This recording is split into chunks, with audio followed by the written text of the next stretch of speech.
sud-est dijonnais, les produits phytosanitaires sont proscrits depuis un moment. Il restait encore les cimetières. Et ce qui se passe, c'est que le remplacement des produits phytosanitaires, c'est de la manœuvre en fait.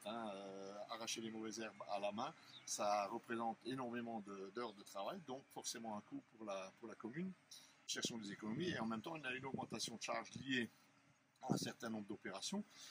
Et donc, ce type d'opération, arracher les mauvaises herbes à la main, un coût de main-d'œuvre extrêmement élevé.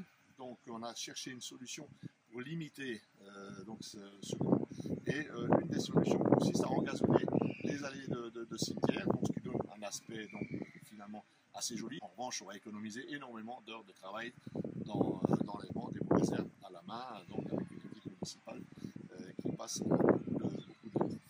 Au niveau de l'équipe municipale, est-ce que c'était difficile de convaincre les autres élus ou c'était... Non, pas du tout, parce que, comme je le disais tout à l'heure, l'équipe municipale, en concertation avec le personnel municipal, qui lui-même est aussi très motivé pour la préservation de l'environnement, on a bien conscience des problématiques actuelles en matière d'environnement. Nous étions toujours à la recherche de solutions du développement durable, si je puis dire, et donc tout le monde était convaincu. Le fait, alors ce qu'il faut, c'est faire passer le message auprès de la population surtout, parce que la population n'est pas forcément au fait de ces problématiques.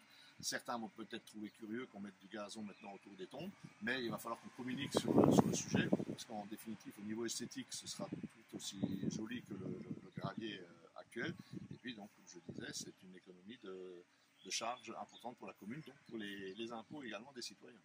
Est-ce que vous avez prévu une communication dans le journal communal ou un autre moyen? Tout à fait, oui, on a le bulletin municipal qui paraît régulièrement, donc tous les 2 mois, dans lequel nous avons déjà commencé à communiquer, d'ailleurs le dernier bulletin, donc on a cité effectivement l'engazonnement.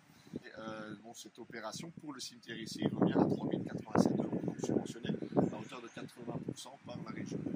Est-ce que vous avez été voir d'autres cimetières engazonnés avant pour vous convaincre? Oui, alors on a vu effectivement d'autres, alors surtout en vidéo ou en photo, donc les entreprises nous ont montré ce qu'il en était. Bon, on a trouvé ça très agréable et puis surtout très utile dans le contexte actuel. Donc on est Toussaint 2019, rendez-vous en Toussaint 2020 pour voir le résultat? Tout à fait, je pense que d'ici là, tout le monde se sera approprié cette nouvelle technique et ce nouvel aspect du cimetière. Merci beaucoup. Nous venons faire une mise en place d'une nouvelle technique qui s'appelle la végétalisation, qui consiste à végétaliser, c'est-à-dire à implanter un mélange tout à fait spécifique de semences de graminées avec de la cellulose, c'est-à-dire de la fibre de bois, pour remplacer et supprimer toutes les applications de produits phytosanitaires que l'on pouvait connaître sur les années précédentes. Cette technique est tout à fait particulière et innovante.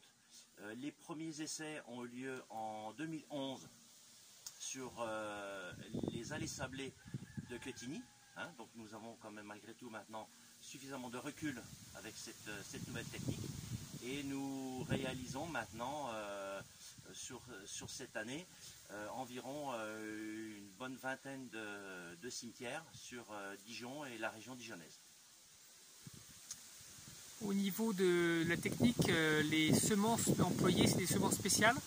Alors c'est un mélange tout à fait particulier puisque l'implantation se fait exclusivement à l'automne pour avoir des bonnes conditions climatiques, c'est-à-dire un sol plutôt chaud et une pluviométrie naturelle. Ce sont des mélanges de graminées, principalement des fétuchelvées, des fétucovines, qui vont avoir la particularité d'être très résistants dans des conditions extrêmes, comme c'est le cas ici sur un sol sablé. Au niveau de l'arrêt des antigerminatifs, vous recommandez combien de temps à l'avance en fait l'arrêt des antigerminatifs? Alors les antigerminatifs effectivement sont tout à fait nuisibles pour cette nouvelle technique. Il est préférable d'éliminer et de supprimer au minimum 2 ans à l'avance les antigerminatifs sur les cimetières. Faites attention.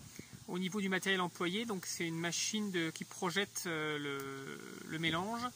Et actuellement, qui utilise cette machine? Vous faites une location? C'est une entreprise qui le fait, ou ça peut être aussi les communes qui le louent à la machine? Ça fonctionne comment? Alors ça fonctionne effectivement par ces 2 types de solutions. C'est-à-dire que cette machine, cet hydrocideur, a pour but effectivement de projeter, alors là effectivement à même le sol, Et ce genre de machine peut être ou loué par les entreprises d'espace vert qui font effectivement cette réalisation, ou même avec un suivi d'une formation, les communes qui louent la machine pour 1, 2, voire 3 journées en fonction effectivement de la surface qu'il est à traiter et à appliquer. Donc une cuve, on fait à peu près 300 mètres carrés avec, on met à peu près un quart d'heure, 20 minutes maximum pour étendre. On peut voir une couleur verte-bleue, c'est un colorant qui nous permet de voir où on applique la végétalisation, et il y a de la matière organique également à l'intérieur pour donner les premiers aliments à la végétalisation les premiers temps. Donc c'est une matière biodégradable, c'est une cellulose, c'est ça? C'est ça. Au niveau du mélange grainé, est-ce que c'est un mélange qui a évolué au cours du temps ou c'est toujours le même qui est recommandé? Est-ce qu'il y a des mélanges différents? C'est un mélange qui a évolué. Là nous en sommes effectivement au 3e mélange. Les évolutions des fétuques, notamment élevées et ovines, évoluent avec le temps. Nous venons régulièrement avec notre fournisseur Top Green qui vient améliorer régulièrement ce mélange qui est très très particulier. Merci beaucoup. Je vous en prie. Expliquez un petit peu le contenu et de votre manip. Voilà. Du coup, on a commencé par mettre à peu près un tiers à la moitié d'eau. On a ajouté 2 balles de matière organique avec colorant et papier mâché. Ensuite, on a mis le fixateur. Après, on a mis la semence. On a remis de l'eau. Puis ensuite, on a remis encore 2 balles pour faire le mélange final que vous avez à la fin sur la vidéo. Merci. Donc voilà, nous sur la commune, ça fait quelques années qu'on travaille un petit peu sur de nouvelles techniques. En l'occurrence, moi je suis arrivé sur 2012 sur la commune de Belleneuve, et dès 2012 on a mis en place donc une gestion différenciée, c'est-à-dire qu'on n'avait plus que les 2 cimetières qui étaient traités justement en application de produits phytosanitaires. Tout le reste de la commune, les trottoirs, les parcs publics étaient traités de manière différente, c'est-à-dire qu'on était sur des désherbage manuels. Donc on est parti sur une technique là, sur ce cimetière-là, qui consiste à apporter du compost sur les terrains qui étaient ensablés. Donc il y a eu un mélange de compost, de substrat qui a été apporté, qui a été nivelé par une machine. Donc c'est là que l'engazonnement a eu lieu. Les difficultés qu'on a pu trouver, ça a été fait l'année dernière. C'est vrai qu'on a eu des étés qui ont été très très chauds. Donc on le voit, il y a encore un petit peu des trous, des manques sur certaines allées qu'on sera peut-être obligé de compléter aussi dans le futur. Mais dans l'ensemble, bon, voilà, on voit là, sur cette saison automnale qu'il y a quand même une bonne partie qui est enherbée. Combien de passages cette année peut-être? Je pense que sur 3 passages, on est déjà pas mal, quoi. Ça permet quand même de garder voilà, quelque chose d'assez esthétique, quoi. Et donc là, il y a 1 an de retour d'expérience. Au niveau des habitants, éventuellement vous avez des retours par rapport à cette mise en place? Alors c'est vrai qu'on a communiqué dès le départ, hein.